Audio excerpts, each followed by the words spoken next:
Governor, let's just start off with what's happening here with the election. Your general thoughts going into this. We know that you are, of course, heavily involved with the Democratic Party, have been campaigning for Vice President Kamala Harris. What are your thoughts and what are you feeling on this election Tuesday? Well, at the moment, I feel pretty confident that Kamala will prevail. I don't have a crystal ball. Some of the polling places are closing like literally now, 1 minute ago. And we have several hours in front of us here in Hawaii, of course. I've talked to some of my governor colleagues, and they felt good. My friend Josh Shapiro over in Pennsylvania over the last few days has felt very good about things for Kamala.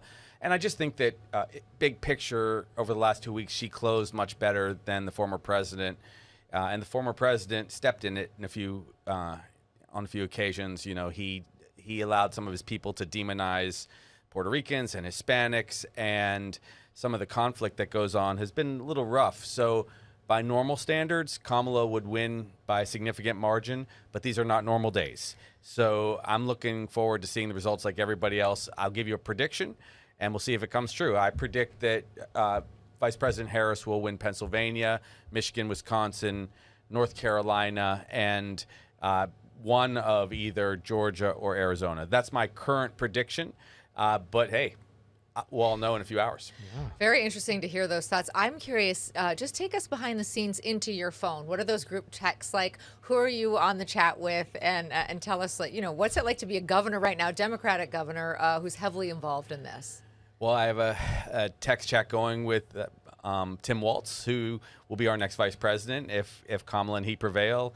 And it's fun because sometimes it's with Beshear or sometimes it's with Shapiro or Gretchen, who I'm very fond of. I definitely have kind of a good friendly relationship with Gavin, even though he's not up for election right now. So it's fascinating to hear their perspectives. I love to hear what they're actually experiencing in their state. And they're also surrogates nationally. So they're going all over the place and stumping for Kamala Harris in different regions. Again, I also have friends on the other side. I have chats with a gentleman named Urban, who's the main commentator for kind of the Republican perspective at CNN. And he's, David, he's a good friend of mine. So I hear his perspective too. And sometimes I call those guys in the commercial breaks and vent with them and Van and the others. So it's fascinating to see. I really see mostly what you guys all see. These are strange days because with President Biden stepping back and with Kamala assuming the nomination over basically the course of 72 hours and then raising over $1 billion, the question is it a referendum on her these last 4 years? Is it a referendum on the past, on former President Trump? Do people have a different view going forward? And will women's reproductive issues be central? And I think if you ask me why Kamala will do well today, I think it's because women are surging as voters in a gigantic way based on what happened with their own health care and reproductive rights. And I think that will carry the day. Again, I can only say what I read and see, but my colleagues feel pretty good about it.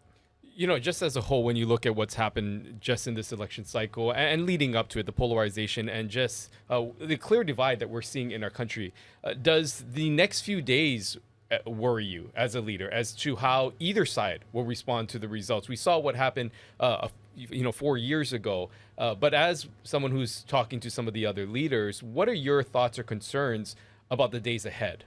I do have that concern. One of the very best things we're seeing today is an election where there's extraordinarily little physical conflict. We've had a couple moments where there were threats that came from foreign entities. That was a concern. But it's been a peaceful cycle, all things being equal, as compared to every other nation in the planet. So that's a good thing. It's a sign that democracy is working in America. People could dispute the results. That's, of course, out there, and I hope that we won't see much of that. I hope that the results will be the results. There has been incredibly little fraud or ballot problems as compared to the 160 million people that are voting. I mean, we're talking about probably tens to 100 of ballots that have been weird. But overall, it's a very, very straightforward process in America, and I think there will be peace. Now, having said that, there are some concerns in Washington, D.C. right now. Some of my colleagues have told me they're going to take extra precautions. Some windows are going to be covered up, and there could be a little bit of I guess antagonism between the two sides if, say, one of the two candidates really goes off after losing. I don't think you would see that from Kamala. I can't say for sure how Mr. Trump will respond. I hope that we will unify our country because we got really big issues to deal with. And I also think that the foreign questions, the international questions, are super big right now. And we can't afford to let the Middle East sink deeper into conflict. And we can't afford to let Putin push too hard and overtake Ukraine and NATO or put pressure on NATO. These could cause widespread war. So I'm worried about that. We talked about the group chats that you're in, the group chats that I'm in. Far less high profile or interesting, but there's a lot of chatter in the political class about your political future should Kamala Harris prevail.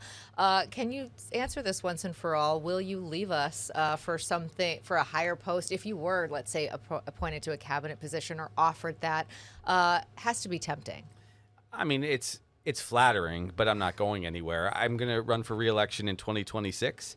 To continue to be governor of Hawaii because people have been so good to me and Jamie, and we love our state. So I'm committed to staying here as governor if people will have me. We did get very good news recently. You know, our polls have been good. We check polls nationally and locally, and we always check our own numbers.